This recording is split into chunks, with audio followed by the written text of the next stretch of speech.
Good morning, mathematicians. I gotta sit like a weirdo for a minute because I am one. Uh, yeah. How's it going? How's it proven? Oh, no, I don't want to shut anything down. Yeah. Uh, yeah. Hope you're well. How's it going? All that stuff. Um, let's talk about some math. Let's talk about some random math, and by random I mean math I've been thinking about lately. There's a lot of different things that could be. I've got stuff in my mind. I'm gonna open Reddit. We're not gonna go to Reddit first. I'm gonna keep it there. Someone did point out to me, actually one of my students, whomst I tutor, if you need a tutor, that maybe it'd be good to start stream with like viewer questions. I do have a little thing where I've tried to keep track. Oh, here I am pretending like I'm talking into the mic the whole time and it wasn't even on. I don't know if. Okay, good. It switched over to the mic. Hello, Arad. I think that's a good idea. I just haven't had that many viewer questions, but I probably should start with, keep a running list or something. To open with that each time. What are we doing? Here's something to talk about. I've been thinking a little bit about lately. Calligraphs.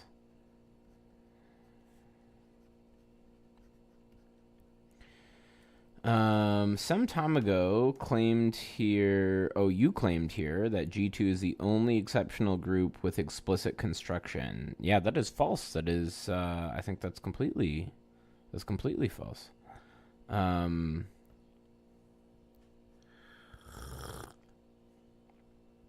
Oh, interesting. Freudenthal's magic square shows up in a couple Conway books. That's interesting. But I mean that can't possibly be the case, right? Because any of the exceptional groups, you just take, like, all of them will have a faithful representation, right? So just take that faithful representation. They should all have one. But let's look up Freudenthal's. I actually was looking up. I was reading some Fulton Harris last night as my bedtime story. That's what I do when I go to bed. I literally have, I've got this like big stack of books beside my bed. Well, you don't know that. Now you know that. I have a lot of textbooks, as you know. But I also have, there's probably like currently 10 to 20 books just in little stacks beside my bed on the ground. And before I go to bed at night, I often pick up a book and read little parts of it. And last night I was reading a little bit of Sayre's book on representations and a little bit of Fulton Harris. And I read something about Freudenthal something, but I don't know. Maybe what should be said is known construction before the classification of Lie algebras. Okay, then that's a more accurate statement. I could get behind that.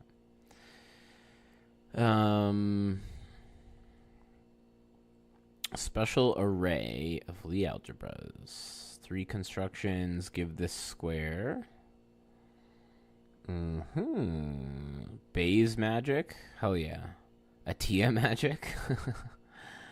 Yeah. I had this concept. I wanted to write. Once upon a time, I did some creative writing, stories and such. And I had this concept for like, I mean, okay, there is this like Neil, or no, not Neil. Wait, Neil. Wait, who did Anathema and Cryptonomicon? Who's that guy? Neil something, right? Anyways, I had this concept of like a fantasy world, and I wouldn't come out and say it explicitly. You'd sort of have to piece it together, but like, well, I mean, if any of you are big nerds, you already know that, like, I don't know, in like D&D type worlds or something, like wizards, like certain classes have their like their wizard powers are like divinity or divine from God or something, but then like a typical wizard is like studies Neil Stevenson, yeah, that's who it was, or yeah, Stevenson, yeah, thank you, Spaceman Matt. But you know, wizards generally like study to gain their like knowledge of their magical powers. So I had this idea of like a world of like a fantasy type world where you study, essentially you study math and physics, right? And it's like the symbols in math and physics are already kind of like runes of a sort. So it all tracks really well. You know, so there would be people who are like pyromancers, and they've just like understood like the way that you are able to do that. You just understand thermodynamics really well.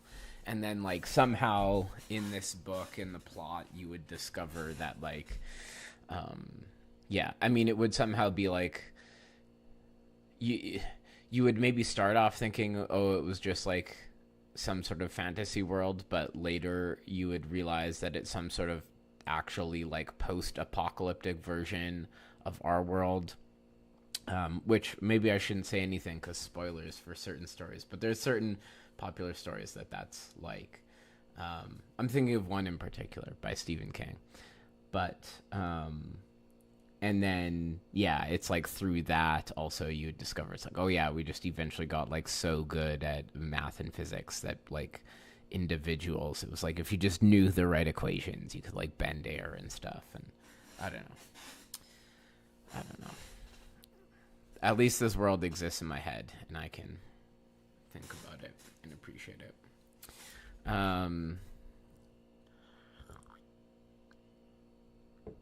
Yeah, see, sometimes NLab just really drops the ball. I mean, okay, I guess it's got some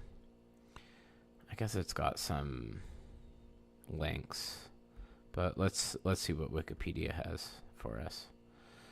I see. For Intel Magic Squares, a construction relating several Lie algebras, a pair of division algebras. The resulting Lie algebras have Dynkin diagrams, according to the table. The magic of the square is that the constructed Lie algebra is symmetric in A and B, despite the original construction not being symmetric. Okay, I feel like I don't get it. Sure. Apart from G2. Huh.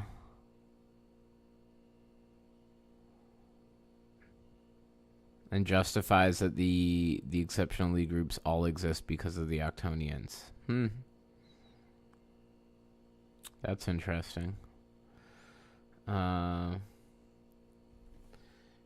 NLab is about as close to Erdős book as one can physically get. I strongly disagree. Come on. Who, you think all the best proofs are on NLab? I don't know. For those who don't know about Erdős book, Erdős used to say that there was a book in which God, which actually he called, who he referred to as the Supreme Fascist, or SF for short, kept all the best proofs. And he said that, if there's an especially nice proof, he would say that, oh, that's a proof from the book. And so there's now like a book published in tribute to him. Morning, Luna. There's a book published in tribute to him called like Proofs in the Book, and it has a bunch of really nice proofs that he liked. And anyways, yeah, he told his students that, you didn't have to believe in the supreme fascist, but you had to believe in the book.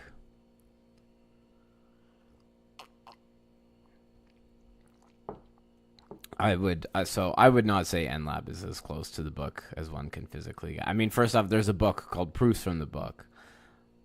That's that's as close as you can get, I would say. The delay seems much better. Okay, that's good. Well, also, I mean, sometimes the delay might seem worse, because the delay might seem worse because sometimes I'm like busy yapping. What's up, Julie? And it takes me a minute to say hi. So it might not always be as bad as it seems, possibly. Wikipedia, yeah, I mean, yeah, I don't know. They both serve their purpose. That's what I would say about Wikipedia and Lab. We all know that Stacks project is the king, though. Okay, so sorry, I missed a question here. Did I ever deal with a prof that graded my exam wrong or very unfairly?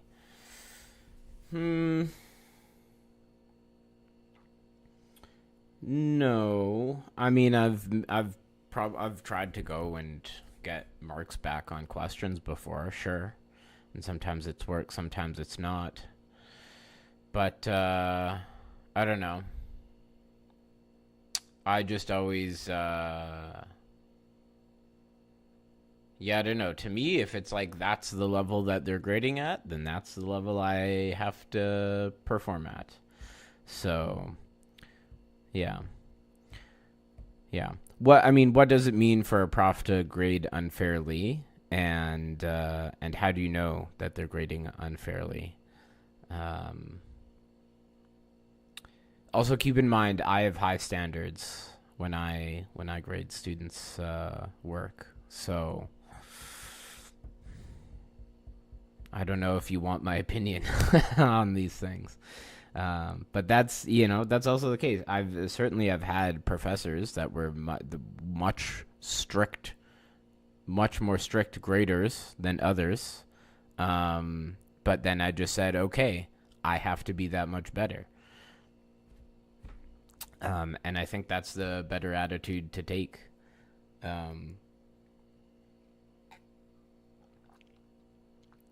mean, if you really think there's something super ridiculous going on and this person is, destroying your chances of going to grad school or something because they're just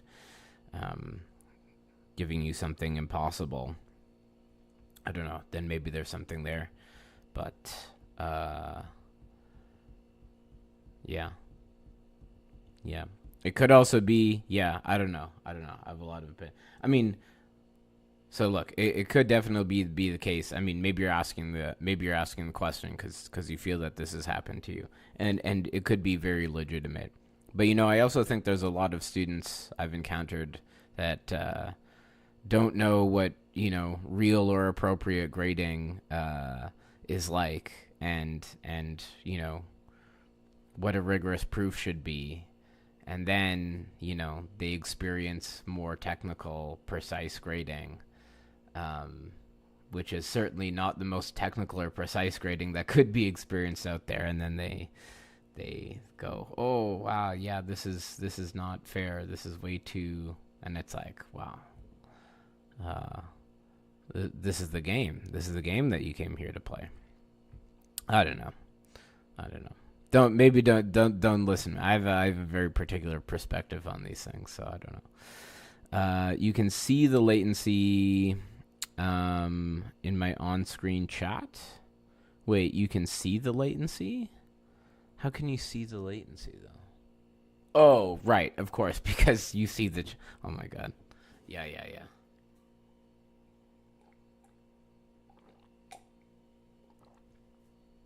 It's just because I'm moving so fast, the internet can't keep up with me.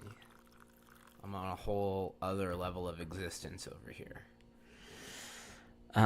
Just want to get insight because you kind of got screwed over.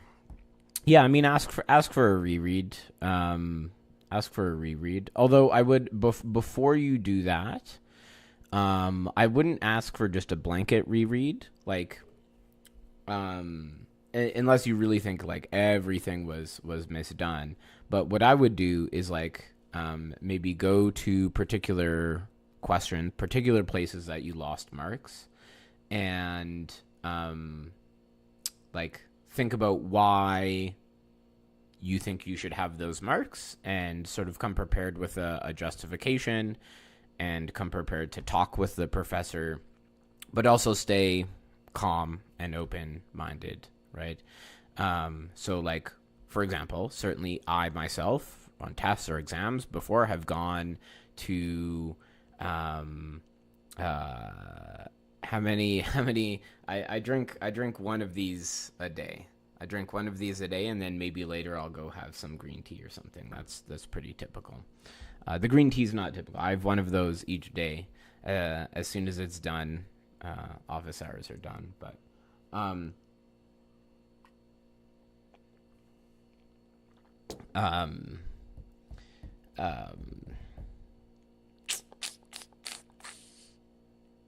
yeah. So if you're going to go to ask for more marks, though, just go there.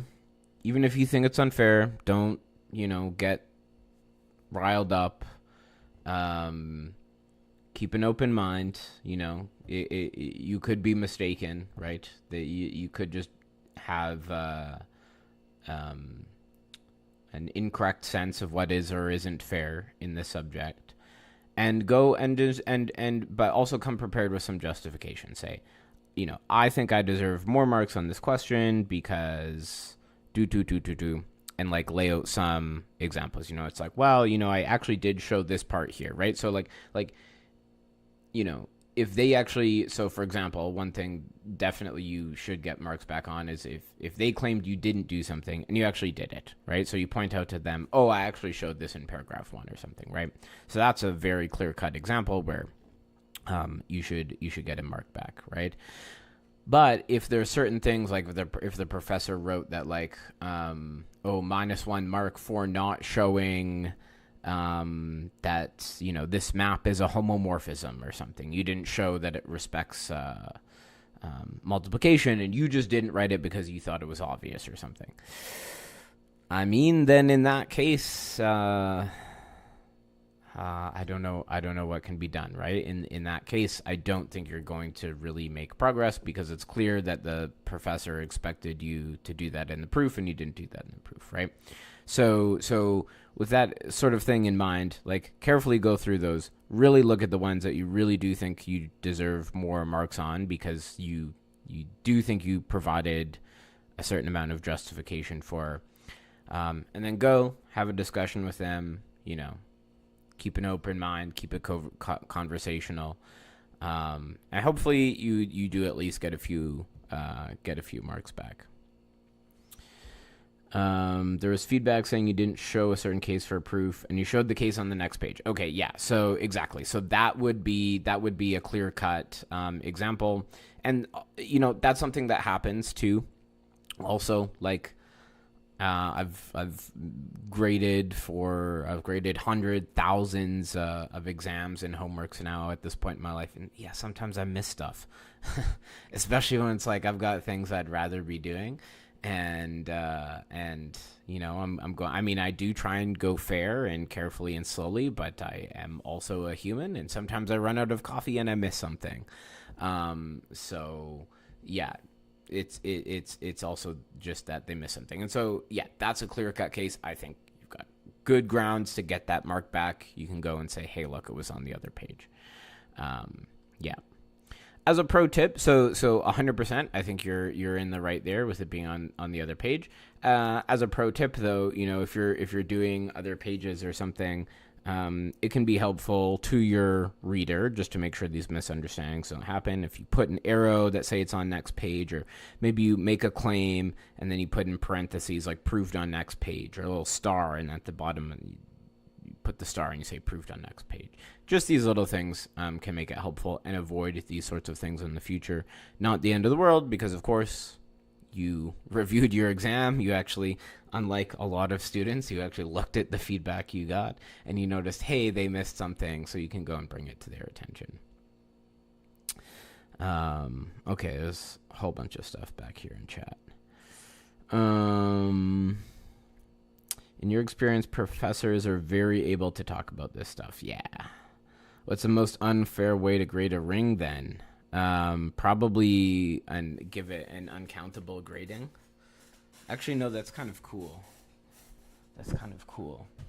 Like a ring, like a graded ring indexed by the real numbers, and somehow, yeah, no, that's kind of cool though. I don't know, what is the most unfair way to grade a ring?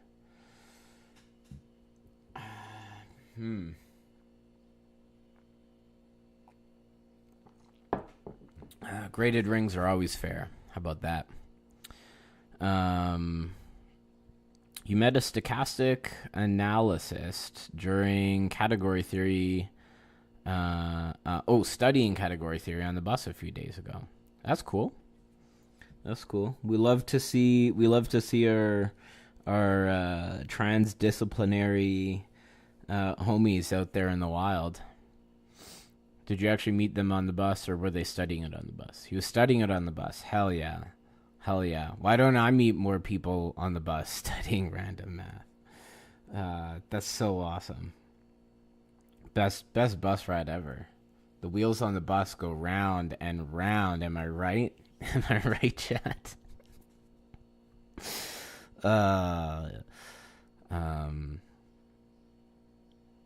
And asked to go through them because you're interested. Wow, that's so awesome. You ended up chatting, and turned out he is working at the Faculty of Statistical Sciences at a local university. That's so fun. That is so fun.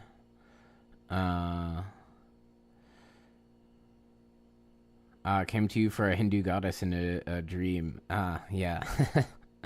Well, that is, I'm still waiting for that proof method. I mean, many times I'll have unrestful sleeps where I toss and turn all night thinking about math, but it's always nonsense, impossible problems that I'm never quite able to solve in my dreams. So clearly I'm being tortured by some god, probably because I should be worshipping at a Hindu temple instead of being some sort of blasphemous heathen. Actually, do they have a concept of blasphemy? I don't know. Probably. I don't know. He said he was mostly learning category theory in order to read through some interesting papers. Huh. What's going on, Paul Maurice? Good morning, good morning. You wondered if there's some overlap, you're interested in higher math topics or recreational otherwise. Yeah, I mean, there is, someone on stream pointed out before, there is this paper there's this like thesis that's like a cohomological interpretation of something in statistics, which is pretty fun. Yeah, but I don't know. Yeah, I'm sure there are ways where it is interesting, but there is, I feel like, to a certain extent, this oversaturation and overhype of category theory. You know, sometimes it's just like, I don't know, I flip-flop on this stance, you know, because I'm like, well, sometimes new important discoveries are made by just screwing around and just like, yeah, what the hell, let's formalize the banking system in category theory and just see what happens, for example. Or let's formalize predator-prey dynamics. Well, those are really accurately modeled by differential equations, right? And those seem to be good for the job. But what the hell? Let's use category theory. And And then sometimes there's a part of me that's like, well, to what, someone's like, oh, I formalized this in category theory. I'm like, okay. And like, and did we figure out how to build a faster car or something with that? But then again, there is no shortage of instances of mathematics where we did just sort of screw around with random nonsense and then came up with something really useful. In fact, arguably one of the projects I'm working on at the moment is screwing around with random nonsense that doesn't even seem like it'll be particularly useful, or I don't know yet if it'll be particularly useful to actually solving any pure math problems, let alone real world problems. And yet, some part of me feels like it's still interesting, and I still want to work on it and spend a bunch of time on it. So, who am I to be saying anything about anything?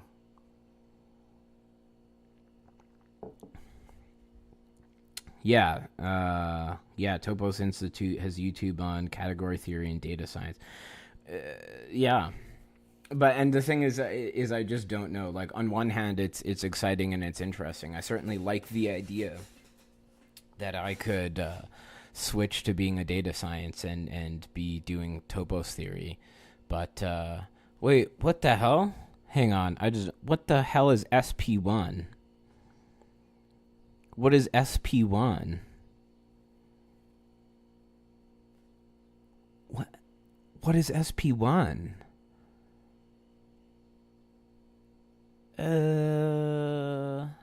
What is SP1?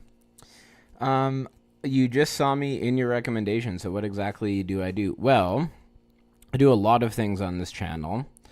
Well, I haven't made any pre-recorded videos lately, but in this live stream, these are basically office hours. Today, I haven't talked about a lot of mathematics, but I'm a Ph.D. Nearing the end of my Ph.D. in mathematics, and I just sort of talk randomly about mathematics. I talk about things that people tell me about in chat, or I answer questions. I do all sorts of wild stuff like that. So, welcome. If you like math, you might like it here. Yeah. The pivot. Well, wait, there was something else I was talking about. I got distracted by that comment, but I did want to say something else. Oh yeah, category theory and data science. Yeah.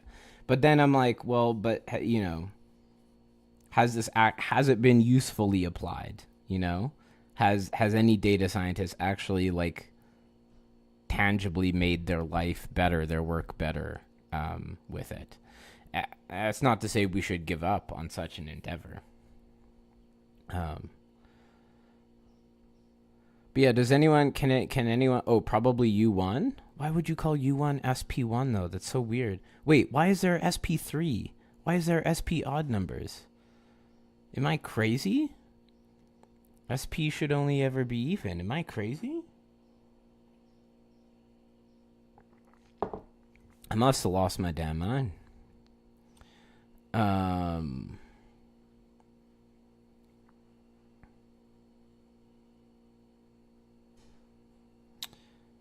Yeah. Oh, I always forget to turn off my group chat. Gotta take a minute to do that.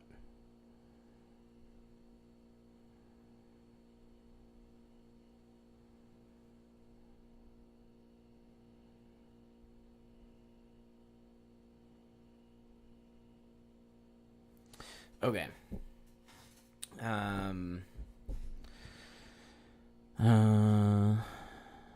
Feel this way about homotopy type theory? Actually, I feel like homotopy type theory is very, I like it. I'm here for it 100%. I 100% support homotopy type theory. I mean, I do also have my reservations about like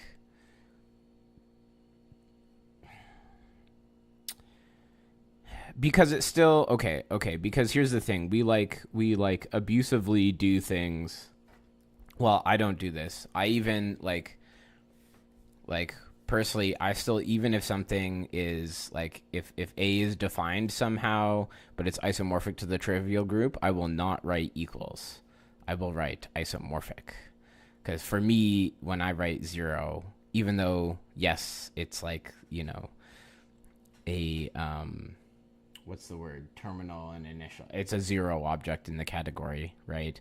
um Even then, I don't like writing the equal sign. I prefer to write the isomorphism. And so, okay, arguably, homotopy type theory now gives us a context in which we can sort of abusively write, or non-abusively write this in place of this, right? However, in a certain sense, I feel like it kicks the can down the road, right? Because it's like, well, now homotopy type theory just tells you that A can be equal to B in interesting ways, or in more than one way. So there's more than one way for things to be equal. So then I'm like, well,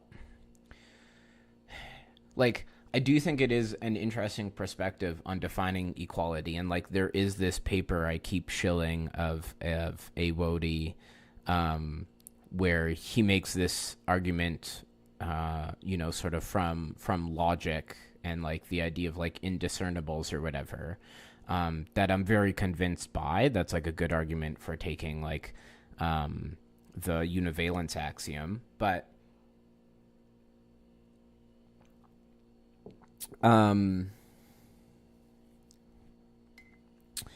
then the thing is, like, we're still sort of forced with this problem. So for instance, there's both there's a talk by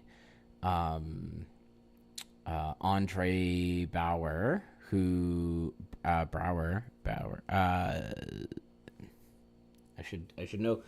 He's anyways, I mean, I had him on for an interview, one of my favorite interviews I've done. Actually, there's a lot of interviews I would say are my favorite, but so I had him on as a guest. But there's also a talk where he talks about the problem of canonical. Same with Kevin Buzzard, who's another guest I've had on my interviews, and they both talk about the problem of canonical. And homotopy type theory also doesn't solve this, like abusing of canonical isomorphisms. And so this is an issue because, for example, like in my thesis work, there's this for all this complicated things, there's like a very fundamental issue where I've got like an isomorphism of two rings, and I have a module. Defined in this ring, and I want to know what the restriction of scalars is over an A. More specifically, I'm assuming that M is simple. It's a simp, and I have, and so it must be simple over an A. And there's a very specific way. There's like the way that the simple modules are written in A. I have some sort of combinatorial classification, not unrelated to the multi-segments I've talked about on this channel so many times before. But the problem is for me is that this isomorphism, although technically it's explicit, in which there's a very long list of steps that you take to write it down, it's also extremely abstract and extremely difficult to compute. And so there's this very important question of, well, which simple module, if I know the simple module I have over here, which simple module will it get sent to under this isomorphism? And this is sort of like the crux of the matter. And you know, this sort of thing. I mean, okay, homotopy type theory isn't built to solve this issue, but this is to sort of try and carve out the point that even though we have this axiom that allows us to make right these notational abuses, it is in some sense kicking the can down the road, because it's like these automorphisms, these isomorphisms we have are still doing very non-trivial things, and we still want to keep track of that data.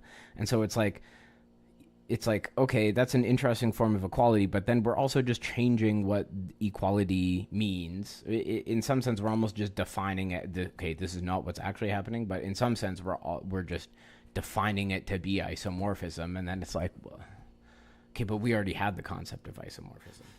Okay, but also, so keep in mind, here's me ranting about homotopy type theory and pushing back against it, but I'm almost playing like devil's advocate for myself, because ultimately I do really like homotopy type theory. I think it's cool, and I'm here for it, and I hope that people keep doing it.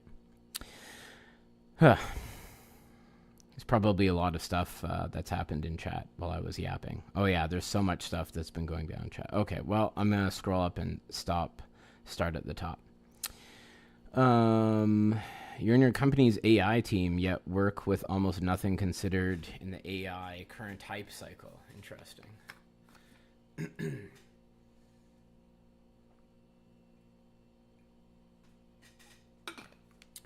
Advice for a graduate student that wants to write his first paper. Overwhelmed and discouraged. Well, I guess it depends somewhat on the nature of how you're overwhelmed and discouraged. I mean, here's one of the other questions. So, well,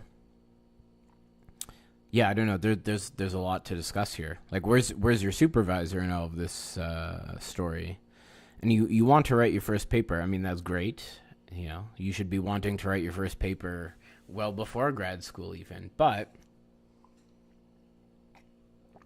I mean, the question is, are you ready to write your first paper? Normally a mathematician doesn't sit down and say, I think I'll write a paper today, and then, picks a topic and writes a paper on it.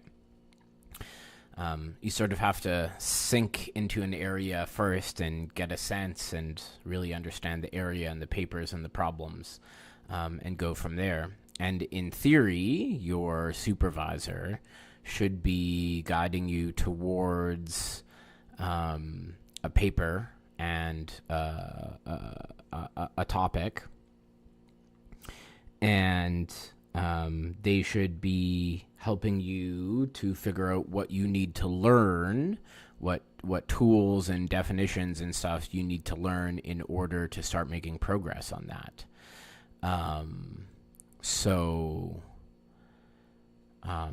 I think, yeah. So I'm curious then. Where your supervisor is in all of this, and what they've said, or are you having issues with your supervisor? Maybe you need to change supervisors. I don't know. I feel like I need some more information here. Moamin, if you don't mind dropping more info. Kind of feel this way about HOT. There seems to be a lot of hype about how much it can accomplish and how much stuff it fixes. Yeah, I don't know if it fixes stuff. I think it's really cool. I think it's a fun way to think. And I think it does make a lot of things in homotopy theory generally really nice, because, I mean, it can serve as a general foundation for mathematics. But also it can be viewed as a sort of synthetic homotopy theory, so that's also awesome. Yeah, I don't know about issues that it purports to fix necessarily, but it's such a fun way of thinking. It's such a fun thing to do proofs in. It'd be really rad if it did end up being revolutionary in some way. Yeah, I agree. Yeah. Overstate its upsides. Yeah. I think a lot of people, maybe they're just excited, because it is. Yeah, I sort of get the mentality. Like, there's lots of people, I don't know, especially, let's take for instance, there's certain young students who maybe come across a concept for the first time, and it totally blows their mind. And then, this happens a lot when people first get exposed to category theory, and then they think, oh yeah, this is everything. I got to make everything a category or whatever. And on one hand, it's very I don't know, it's very yeah. When you have a hammer, everything becomes a nail, right? Like I also know people who later in life they learned some like basic mathematics about like set theory and whatnot, and so then they're like, oh wow, we could formalize like everything in set theory and like, oh, like make everything a set and a proposition. And it's like, yeah, I mean, math is really powerful. There's a lot of cool things you can do with it. But it's like they just hit the tip of the iceberg and they think everything's figured out. And understandably, I wouldn't blame anyone for feeling that way. In the same way, I've felt the rush, the hit that you get from doing proofs in homotopy type theory, and I'm like, wow, that's awesome. And I can definitely understand someone falling into like religious zealotism about it. I may even do that yet. Don't some lunatics write SPN for SP2N? Okay, right. That's true. Yeah, I prefer. Here's what I like to do. Call me a centrist, but for the dihedral groups, I like writing it. I like writing it like this, and I don't mean that I write D8 for the symmetries of the square. I write it rather as 2 times 4. To me, this is the most principled middle ground. This is the most principled middle ground, right? Because it both gives you the number of elements, but it also tells you the number of vertices of the polygon this is the symmetries of, right? So if you're in the D4 versus D8 debate, I feel like both of these fail on one front, and this is the principled compromise. And if you disagree with me, you're completely wrong. Opinions can be wrong, and your opinion is wrong. Category theory is very useful in computer science. They study it for their own. Yeah, absolutely. I mean, I have no doubt about that it's useful there for functional programming. But even then, like I was watching a video the other day where someone was talking about there's also like a certain amount of zealotism there where it's like, oh yeah, it's like certain people, oh, everything should be like Haskell or functional programming or something. And it's like, I don't know. It's like I can make my weird little Subway Surfers app or something without it. I don't have any thoughts on cubicle type theory because I don't know anything about it really.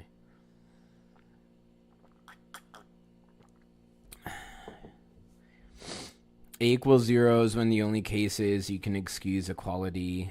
Yeah, I mean, I won't like drum up a mob with pitchforks and whatever if someone wrote that, but it's true, it is unique as it can be. Yeah.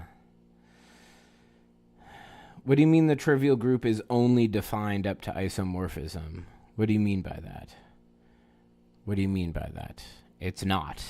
I mean, it depends on your perspective, right? A zero object is only defined up to isomorphism, but in my mind there is only one. There is like the trivial group, and I mean to prove that the category of groups has a zero object, you need to explicitly supply a trivial group. So yeah. But then, okay, yeah, when you're speaking, so if you're speaking of equality of isomorphism classes, but that's not, but when you write A, the group, that's not an isomorphism class, and then you write this, like, those aren't isomorphism classes. Like, then are you later going to write, like, it's just not, because like in the next line you'll probably use A as an actual group and not an isomorphism class of groups. So yeah, I don't know. I'm not with you. I don't buy it. Anyone have tips on working through the rising sea and geometry of schemes? Yeah. Don't sleep. No, I'm just kidding. As Rod says, yeah, you could probably skip the first 200 pages or so. I would read a little bit about categories and stuff, but yeah, don't worry about spectral sequences till later. Yes, watch the Ravi videos, Agitalk, 100%. Okay, I feel you about not liking skipping pages, but to be honest, it's just something you have to get used to doing. Otherwise, the world will move on without you. Hello, Zong Shu. I know you said hi. I know you popped in chat like a million years ago, and there's all sorts of stuff going on in chat. People are telling me. People are telling me how wrong they are about things, about their opinions. I've got to wrap it up soon. We barely did any math today. But I'm almost through my coffee here.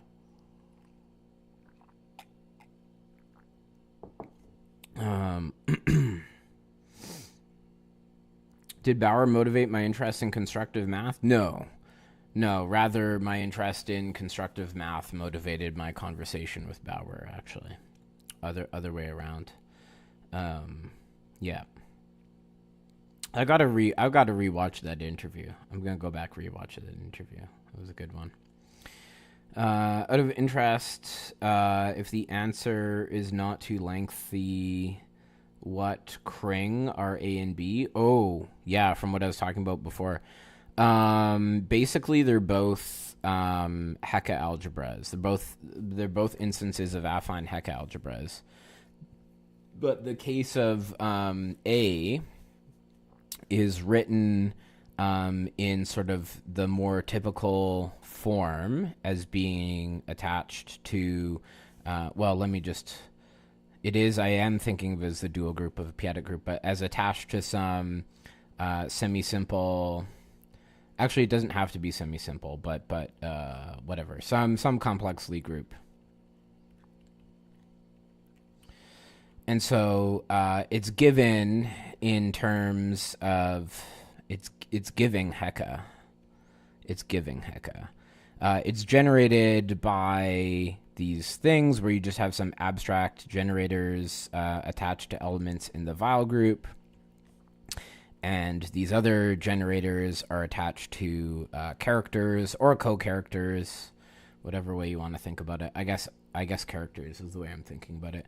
But then B is defined. It's some crazy thing. So there's more than one way to define it. But one way is it's the Ext algebra in the bounded derived category of the fixed points of the nil cone under a specific semi-simple element A, where you take the push forward of the constant sheaf, where mu is what's called the Grothendieck-Springer resolution, except actually this is mu A, and this is the A fixed points under this semi-simple element, so it's a restriction of the Springer resolution.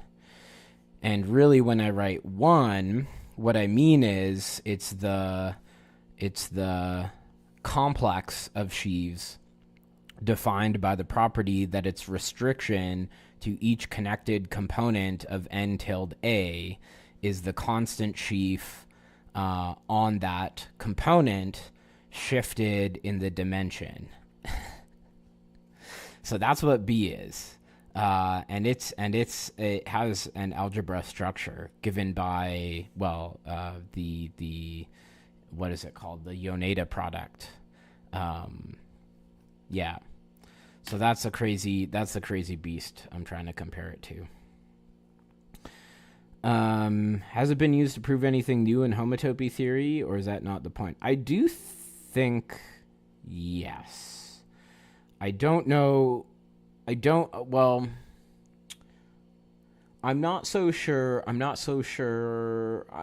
Actually, don't listen to me. I don't know what is or isn't new from homotopy type theory, but I do think like the synthetic approach makes a lot of proofs quicker. For example, like the proof of the fundamental group of S1 being Z is like one line. Basically, it's an artifact of, but because it's like you define S1 to be that way, basically because it is a synthetic approach, right? You're not building it out of like more fundamental things. Um, so I think so far. So the truth is, I don't know.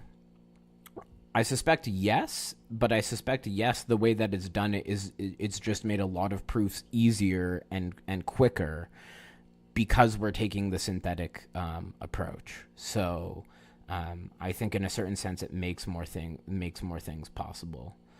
Lots of math seemed useless at the time. It turned out applicable later. Wouldn't worry too much about it. Yeah, I don't know. I always flip flop on that point though, because I'm like, yes, that's true, but then I'm like, well, there's things that are more provably useful. We could spend more time on.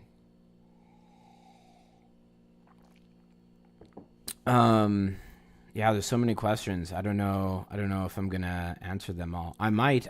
So here's the thing. Someone suggested I should start videos with viewer questions. So maybe I'll have to look at maybe I'll have to look at these at the start of next time.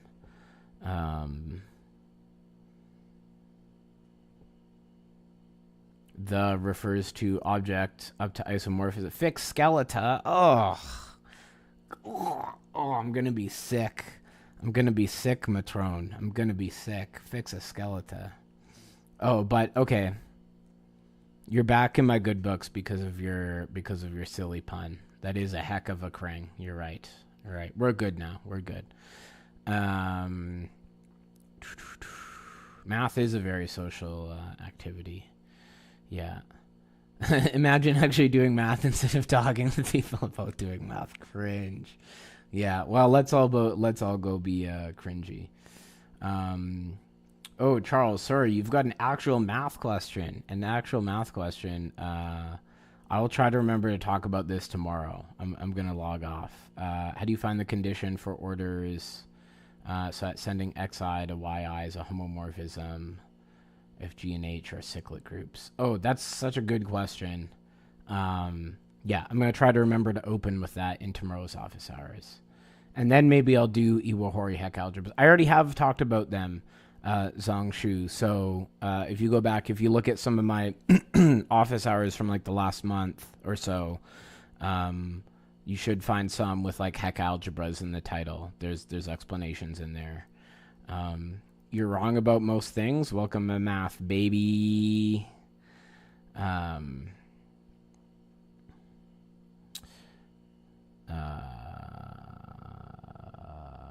More stuff about stuff. Exactly everyone who doesn't write D8 for D4. And then 6 for S3. Yeah. Yeah. Okay, anyways. Oh, wait. How much should you know of everything? You should know everything about everything. Interested in a lot of stuff. Yeah, I don't know. This is the perpetual problem. Okay, I'm really gonna go now though. Maybe we'll talk about it tomorrow. Yeah, I gotta stretch my legs and then do some proofs, and you gotta do some proofs. We all gotta do some proofs. Let's do it.